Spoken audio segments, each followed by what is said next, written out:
काल माध्यम समूहाने तनिष्का व्यासपीठाच्या निमित्ताने संपूर्ण राज्यभर महिला सक्षमीकरणासाठी एक मोठी चळवळ उभी केली। नाशिकमध्ये सुद्धा तनिष्का व्यासपीठाने एक मोठे काम पुढे नेत सामाजिक बांधिलकी जपत विविध उपक्रम राबवलेले आहेत। तनिष्का डॉक्टर्स फोरमच्या निमित्ताने राज्यातील पहिले डॉक्टर्स फोरम नाशिकमध्ये स्थापन झाले। तनिष्का डॉक्टर्स फोरमच्या गटप्रमुख डॉक्टर ज्योतिताई पाटील यांच्या पुढाकारातून आणि डॉक्टर्स फोरमच्या सदस्यांच्या निमित्ताने एक वैद्यकीय सेवा देत असतानाच सामाजिक बांधिलकी जपली जाते आहे। आज आपण त्र्यंबकेश्वर तालुक्यातील डहाळेवाडी या छोट्याशा गावात आलोय। तनिष्का व्यासपीठाने दत्तक घेतलेलं एक छोटंसं गाव, गावाच्या सक्षमीकरणासाठी तनिष्का डॉक्टर्स फोरमसह तनिष्का व्यासपीठाच्या सगळ्या सदस्यही सरसावलेल्या आहेत। आज आपण ह्या गावामध्ये आरोग्य शिबिराचे आयोजन केलेले होते। या शिबिराच्या निमित्ताने या गावातला अनुभव कसा होता, या ठिकाणी उपस्थित असलेल्या आपल्या डॉक्टर्स फोरमच्या भगिनी, नंतर संभाजी चौक तनिष्का गटाच्या गटप्रमुख प्राप्तिताई माने त्या सुद्धा आपल्यासोबत आहेत। आपण त्यांच्याशी बोलणार आहोत। तनिष्का डॉक्टर्स फोरमच्या गटप्रमुख डॉक्टर ज्योतिताई पाटील आपल्यासोबत आहेत। नमस्कार। आज आम्ही डहाळेवाडीला आलो आहोत आणि हे अडॉप्ट केलेले गाव आहे आणि आजच आम्ही हा निर्णय घेतलाय की दर महिन्याला आम्ही इथे येणार आहोत, कारण इथल्या समस्या खूप जास्त दिसल्या, स्किनचे डिसीजेस खूप जास्त दिसले आणि बरेचसे आजार आहे ज्याच्यावर ट्रीटमेंटची गरज आहे। त्यामुळे आम्ही हा निर्णय घेतला की आम्ही दर महिन्याला इथे येणार आहे चेकअपला। नमस्कार, मी इथे मेडिकल चेकअपसाठी आलेली आहे। तनिष्काने हे डहाळेवाडी हे गाव दत्तक घेतलेलं आहे आणि आमचं आता प्रयोजन असं चालू आहे की दर महिन्याला आम्ही इथे येऊन इकडच्या पेशंटना, जे पेशंट असतील त्यांना औषधोपचार करून हे गाव रोगमुक्त करण्याचा आम्ही निर्णय घेतलेला आहे। आजच्या या वैद्यकीय शिबिराच्या निमित्ताने या गावातील आरोग्याचे काय प्रश्न असतील या संदर्भात तुम्हाला काय वाटतं? शक्यतो इथे अस्वच्छतेमुळे खरूज हा प्रकार जास्त दिसण्यात आला आणि काही रुग्ण असे दिसले की त्यांना ऑर्थोपेडिक वगैरे दाखवायची गरज आहे आणि ऑप्थॅल्मॉलॉजिस्टची पण गरज आहे। तर त्यांना आम्ही तसं नाशिकमध्ये बोलून त्या स्पेशालिस्टना दाखवण्याचा आमचा निर्णय झालेला आहे।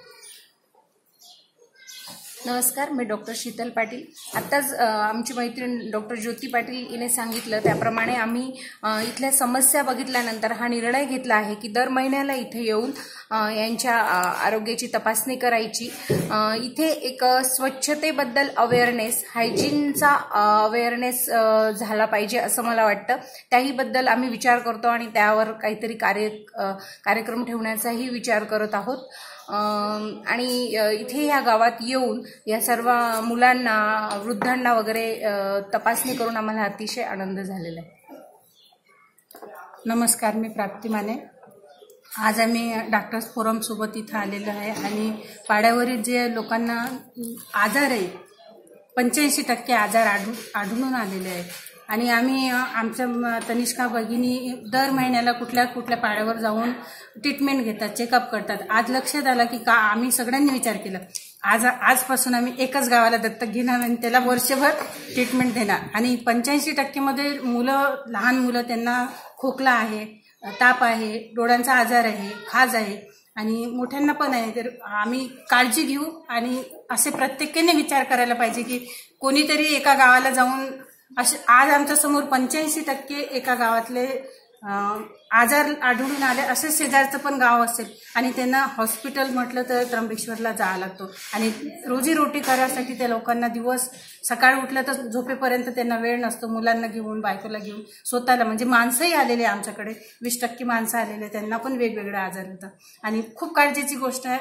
आणि आम्ही हे आजपासून म्हणजे सगळ्यांनी मिळून असा विचार केला की हा करू। नमस्कार, मी डॉक्टर मेघा निर्मल। आम्ही त्र्यंबकेश्वर तालुक्यामध्ये डहाळेवाडी ह्या गावामध्ये आलो आहोत पेशंट चेक करण्यासाठी। एकंदर पेशंटचं बघितलं तर आम्ही बघितलं तर की मोस्टली अस्वच्छतेमुळे जास्त पेशंट्स ना स्किनचे आजार असो किंवा सर्दी खोकला वगैरे असो, ह्या सगळ्या गोष्टी, संसर्गजन्य आजार असो, तर ह्या सगळ्या गोष्टी ज्या आहेत ह्या आम्हाला ह्या जास्त प्रमाणात आढळून आल्या मोठ्या आजारांपेक्षा. तर या आजारांचे आपण त्यांना एक जर व्यवस्थित जर आपण गाईडलाईन केलं, जर त्यांना मार्गदर्शन केलं तर त्यांच्यात हा बदल नक्कीच घडू शकतो. त्यांच्यापर्यंत ह्या गोष्टी कदाचित पोहोचत नाही म्हणून त्यांना ह्या आजारांना जास्त फेस करावं लागतं आहे. आणि म्हणूनच आम्ही तनिष्का डॉक्टर फोरमनी एक कार्य हाती घेतलं आहे की ह्या स्वच्छतेचा त्यांना जो महत्त्व आहे हे यांना पटवून द्यायला हवं. आणि ह्या ज्या तालुक्यातले ह्या ज्या गावातले लोक आहे हे शहरापर्यंत पोहोचू शकत नाही, त्याच्यामुळे त्या बऱ्याचशा ज्या मेन याच्यापासून हे वंचित राहत आहेत. तर आम्ही इथे येऊ शकतो, ते तिथे पोहोचू शकत नाही पण आम्ही इथे येऊ शकतो. म्हणून आम्ही आता दर महिन्याला इथे ह्या डहाळेवाडी गावामध्ये येणार. पेशंटचा आम्ही मंथली आम्ही फॉलोअप घेणार आणि नक्कीच आम्ही त्यांची स्वच्छता असो, आरोग्य असो, हेल्थ असो, ह्या सगळ्या गोष्टीमध्ये आम्हाला जेवढे प्रयत्न करता येईल तेवढे आम्ही त्यांना सुधारण्याचा प्रयत्न करू. नमस्कार, मी डॉक्टर श्रुती पालखेडकर. डहाळेवाडी हे गाव जे आहे विजूभाऊ इंगळे यांच्या सहकार्यातून, यांच्या पुढाकारातून हे गाव दत्तक घेतलं गेलेलं आहे.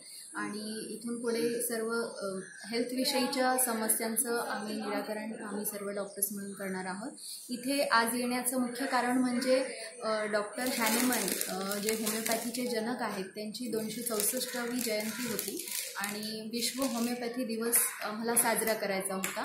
तर तो कुठेही शहरामध्ये साजरा करण्यापेक्षा खेडोपाडी त्याचा होमिओपॅथीचा प्रचार आणि प्रसार कसा होईल हे लक्षात घेऊन आम्ही या खेड्यामध्ये आज सुविधा दिलेली आहे. तुम्ही इथे बघतात की सर्व औषधं पण होमिओपॅथीचे वापरलेले आहेत आणि यांच्यामध्ये अवेअरनेस होमिओपॅथीच्या औषधांचा इफेक्ट कसा होतो हे मुख्य म्हणजे आम्हाला जाणीव करून द्यायची होती आणि तनिष्काच्या माध्यमातून ती माझी इच्छा पूर्ण झालेली आहे. आजच्या आपल्या आरोग्य शिबिराच्या निमित्ताने डहाळेवाडीमध्ये एक आरोग्य तपासणी शिबिर होत असतानाच गावासाठी काहीतरी देणं लागतो या भावनेतून आपण अनेक उपक्रम गावात राबवतोय.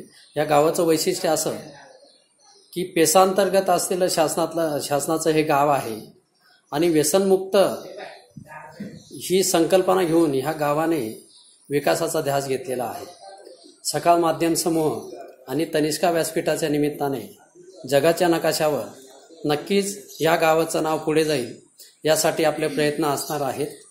धन्यवाद.